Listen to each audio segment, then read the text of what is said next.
Hello बच्चों, जैसे कि आपको मैंने फर्स्ट चैप्टर समझा दिया, ठीक है। अभी हम लोगों को देखना है थर्ड चैप्टर। थर्ड चैप्टर का नाम क्या है? Arithmetic progression. आपको बोर्ड के लिए फर्स्ट चैप्टर इंपॉर्टेंट है और थर्ड चैप्टर भी बहुत ज्यादा इंपॉर्टेंट है, ठीक है। इसलिए मैं आपको आज थर्ड चैप्टर के कुछ सम बताने वाली हूँ।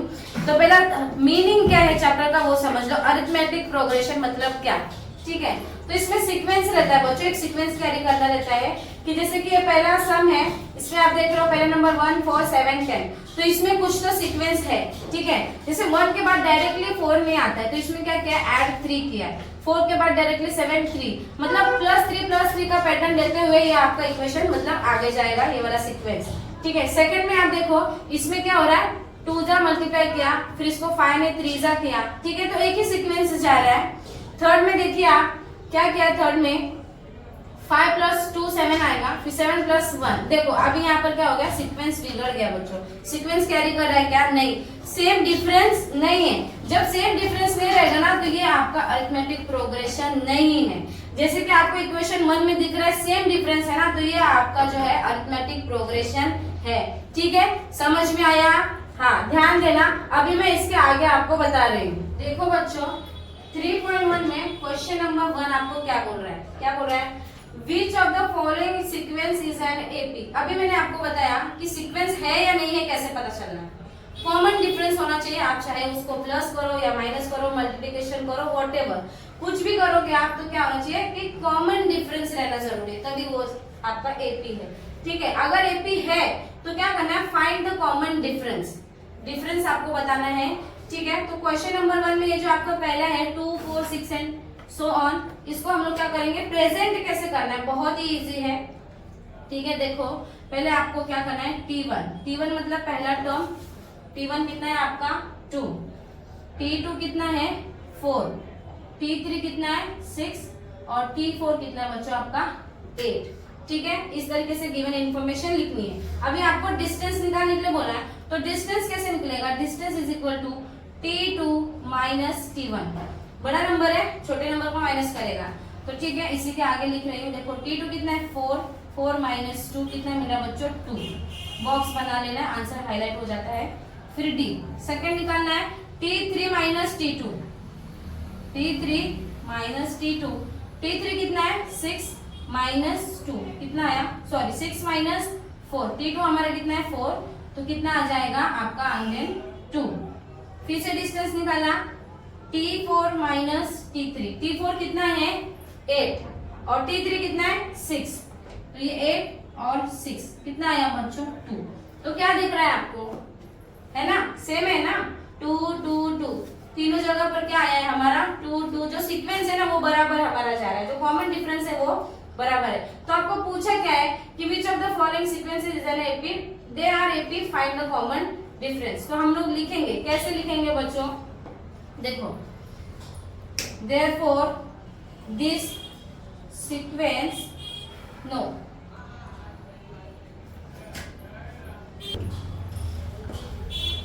यहाँ पर ना,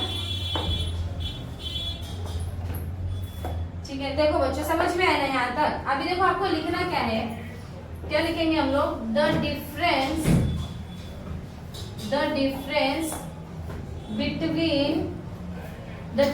between two consecutive term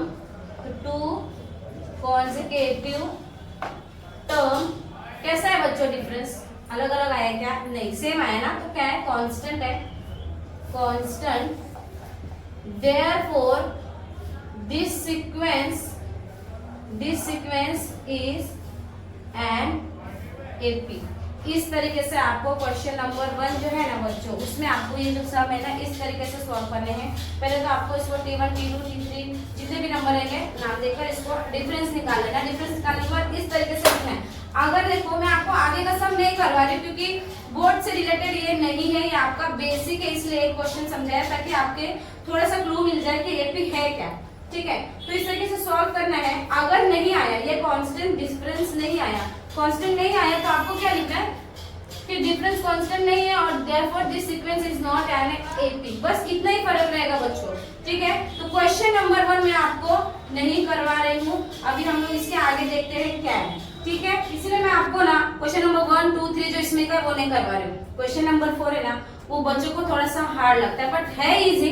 देखो कॉन्सेप्ट क्या है, 1/4 अपॉन हो गया ना, बाप रे सर के ऊपर चढ़ जाता है ऐसे सम, ठीक है ना, तो बच्चों को डर लगने लगता है। तो 1/4, 3/4, 5/4, 7/4, ठीक है। 4 को देख लो, सब जगह 4 है, तो इसको समझने का ये है ही नहीं, ठीक है। बेस इक्वल है ना, समझ जो है ही नहीं। इसको देखो 1, 3, फिर 5, फिर 7, क्या दिख रहा है आपको? +2 का गैप है। क्या है बच्चों? +2 का गैप ये लेकर आगे बढ़ रहा है, ठीक है। तो अभी है, इसको मैं आपको समझा रही थी, अभी आपको समझ में आया होगा कि ये इजी है। चलो इसको करते हैं हम लोग। तो आपका जो पहला टर्म है क्या है? 1/4, T2 क्या है? 3/4 और T3 क्या है? 5/4, T4 क्या है? 7/4। ये आपकी गिवन इन्फॉर्मेशन होगी। अभी आपको क्या बोल रहा है कि फर्स्ट टर्म और कॉमन डिफरेंस निकालना है। फर्स्ट टर्म तो आपको इधर पता ही है, फर्स्ट टर्म निकालने की जरूरत है क्या? नहीं, फर्स्ट टर्म आपको दिया है। डिफरेंस निकालते हैं, डी कैसे निकालते हैं? T2 minus T1। T2 देखो क्या है, चलो ध्यान नहीं देते हो आप लोगों का, ध्यान नहीं, इधर मैंने 3 लिख दिया 4 की बजाय, ठीक है। 3/4 लिखना है, 3/4 माइनस 1/4। देखो बेस इक्वल है, जब भी बेस इक्वल रहता है ना तो हम इसको एक ही बार लिखेंगे। तो 3 माइनस 1 इसके नीचे लिखा है, इसका मतलब ये 3 का भी है 1 का भी है, दोनों का है, तो ठीक है। तो 3 माइनस 1 2, 2/4। अभी 2 और 4 डिवाइड होंगे क्या? होंगे, ठीक है। तो 1/2 ये आपको मिल गया। इसके बाद आगे नहीं बढ़ेगा सम, ठीक है। अभी आपने जैसे T2 निकाल लिया, अभी आपको क्या निकालना है? सॉरी डिफरेंस निकाल लिया, तो दूसरा डिफरेंस निकालना है T2, T3 minus T2। T3 कितना है बच्चों? 5/4 और ये 3/4। फिर से बेस इक्वल है, 4 दोनों के पास है, तो हम वापस से इसको 5 माइनस 3 और इधर 4 ले लेंगे। 5 में से 3 गया 2/4, सेम आया, इसने इसको काट दिया तो कितना मिला? 1/2। क्लियर? आगे देखो T4 माइनस T3। T4 कितना है? 7/4 माइनस 5/4, बेस इक्वल है तो ये 7 है, 7 माइनस 5 4, कितना मिला? 2/4। फिर से बच्चों कितना हुआ? 1/2। क्या लग रहा है आपको? एपी है? देखो 1/2 1/2 1/2 का डिफरेंस कैरी करके ये आगे बढ़ रहा है। तो हम लोग भी आगे बढ़ेंगे, लेकिन इसको लिखना कैसे? देखो सिर्फ आपको इधर लिखना क्या है कि फर्स्ट टर्म, तो here A is equal to कितना है बच्चों? 1/4 एंड कॉमन डिफरेंस क्या है? कॉमन डिफरेंस इज कितना मिला? 1/2। बस इतना ही लिखना है, इसके आगे कुछ भी नहीं लिखना है। तो देखो जो हमारा थर्ड चैप्टर था उसका आज हमने सिर्फ पहली झलक देखी है, ठीक है। ये सारी चीजें है ना बच्चों, ये आपको बोर्ड से रिलेटेड नहीं है, इम्पोर्टेंट नहीं है ज्यादा, लेकिन इसके आगे जो आप सीखने वाले हो ना अभी 3.2 3.3 उसमें ये बहुत इंपॉर्टेंट है।